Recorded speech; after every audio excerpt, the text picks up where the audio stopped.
Hello, everyone, and welcome to another episode of Pivotal Change. This is the show specifically designed for business leaders, entrepreneurs, or those looking to have more influence and impact on the world around them. I want to welcome you to the show and invite you to take notes as we have these discussions today because there's lots of content that you can use to implement in real world, real time to make that pivotal change you're needing to continue your path towards success. Today, I have Talyn Rahman-Figueroa with me, the Boss Diplomat, back on the show once again. Talyn, thanks for coming back. It's like you can't get enough of me, Ryan. Of course, I'll be happy to be back. Nice to see you again.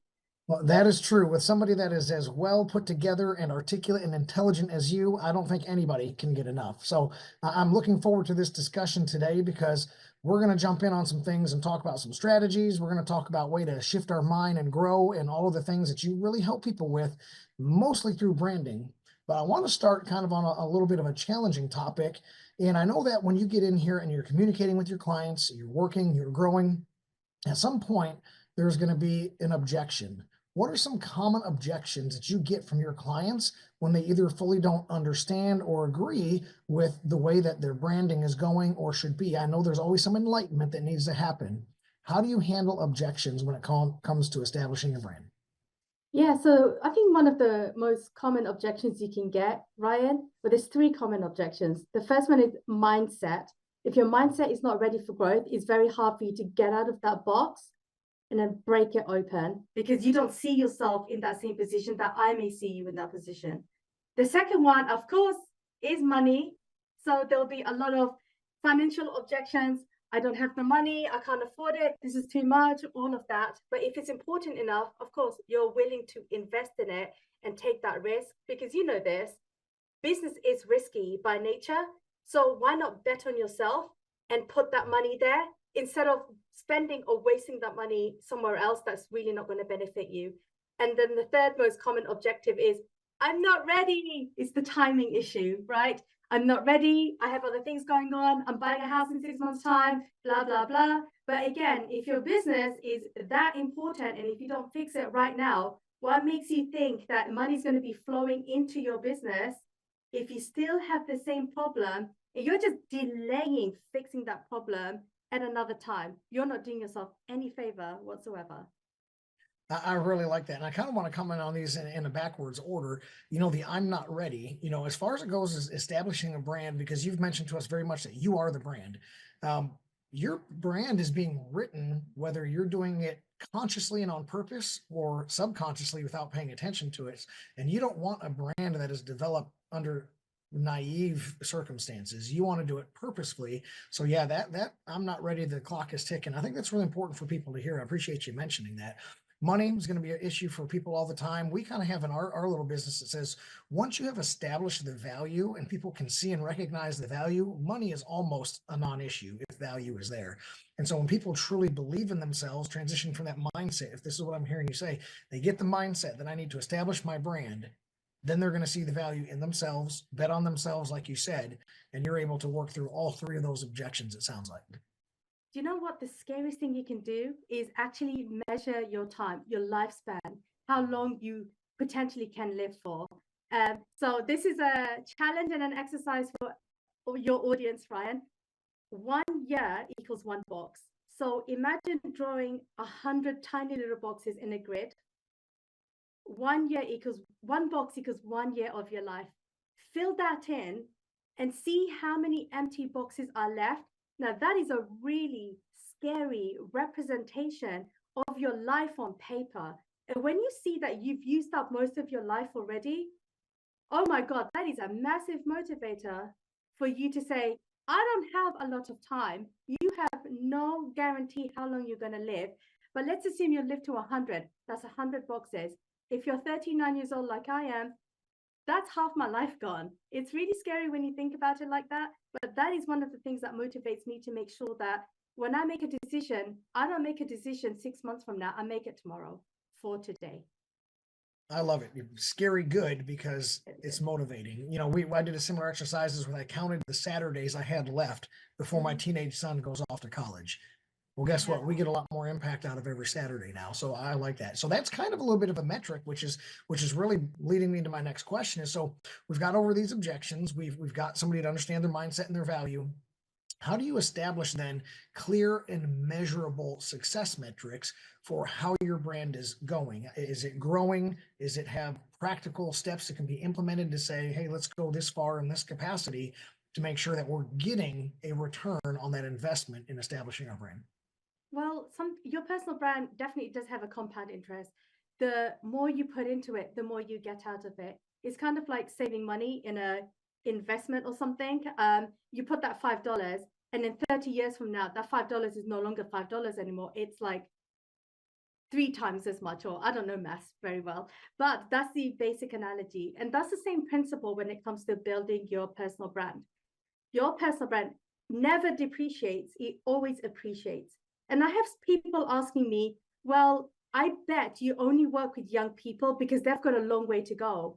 And then the people who are 60 plus, there's no point starting a personal brand. A lot of my clients are actually 60 plus because they are about to retire. They don't know what to do with themselves. And they know that they've got a ton of wealth, health, and experience to build something for the next 30 years of their life. Personal branding makes complete sense for them. For the younger crowd, they're a little bit behind. Yeah, I like that. I think it makes sense for everybody after having these conversations with you, seeing a lot more of what it is you actually do. Why would you not establish your brand at 15 or at 35 or at 65? It still brings value to your life and more wealth and health and freedom for you. So I think that's absolutely beautiful. So let's continue down the path of mindset, because you just talked about the mindset of the 30-year-old versus the 60-year-old. If I want to say, hey, I'm working with you, Talyn, and I don't fully get the picture. I know I need a brand. I know it's going to help me in some way, but I have these mental blocks that is maybe causing me to vocalize those 3 objections to you. Could you give me any type of exercises, any type of actionable steps to say, this is how you need to think and feel and talk and walk about yourself in order to get your mindset right and then get your brand growing and prospering? You know, the funny thing is, I just worked with someone this morning with that very same problem where there was a mindset issue, and this individual kept thinking about his situation right now, where he's working, how old he is right now, what he just accomplished for himself. And it was very hard for him to think outside of that, beyond that. Now, when I told him, hey, what would happen if that employer let you go tomorrow? Or what would happen if you decided that you didn't want to be in this city anymore, you wanted to move? Your connections with this community, so to speak, will be completely gone. And you will have nothing left because you're depending your experience and your life around other people. And then I gave him an exercise. I said, look, you're stuck in this tiny little box. I want you to break out of it. Just claw yourself out. And do you know what he did, Ryan? He's like, okay, I'm going to visual myself in a box. And he felt himself clawing out, but his clawing was like, it was so hard for, even figuratively, to get himself outside of that box, because he knew that I kind of hit a nerve when I told him that thing. Yeah, I like that a lot. And I think you hitting a nerve is what a lot of people need.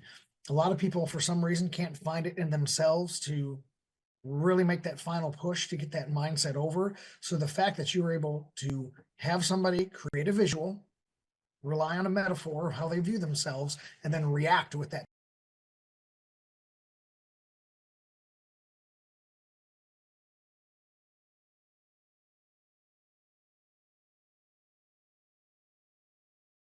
that they need to write down a way to find a metaphor that they can refer to themselves to and then challenge themselves inside of that metaphor, whether it's a box or something else. Ryan, I like that. I have one more thing to Go add to fire that away. too. Yes. The other thing that I tell a lot of business owners is, how is your messaging? Is your messaging soft, fluffy, very corporate, or are you making them feel the pain?